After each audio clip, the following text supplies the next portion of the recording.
পরীক্ষা তো শুধু তারই হয় যাকে আল্লাহ নিজের করে চান, যাকে আল্লাহ কাছে টানেন, তাকে আল্লাহ পরীক্ষা করেন। কষ্ট দেন, দুঃখ দেন, যে কোনো ক্ষেত্রে মন ভেঙে দেন, মানুষের কাছ থেকে প্রতারিত করে ফেলেন। আর ওই মুহূর্তে ধৈর্য তো সেই ধরে যে আল্লাহকে পেয়ে যায়, যে আল্লাহকে চায়।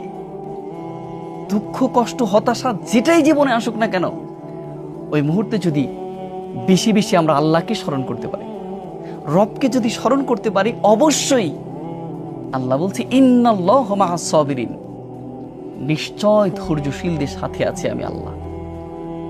যে ব্যক্তি ধৈর্য ধরলো, আমি আল্লাহ তো তার কাছে আছি, কারণ আমি পরীক্ষা দিই আমার বান্দাকে কাছে টানার জন্য।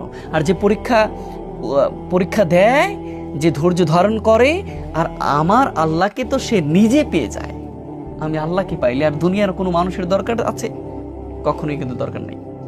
আমার আল্লাহ আছে মানে আমার সব আছে, আর দুনিয়ার কোনো মানুষের দরকার নাই। দুনিয়ার সমস্ত মানুষগুলো যদি পর হয়ে যায়, আল্লাহ যদি আমার সাথে থাকে, ওমা ইয়াতাওয়াক্কাল আলাল্লাহি ফাহুয়া হাসবুক, আমার কোনো হারানোর কিচ্ছু নেই, আমার কোনো কষ্ট পাবার কোনো কিচ্ছু নেই।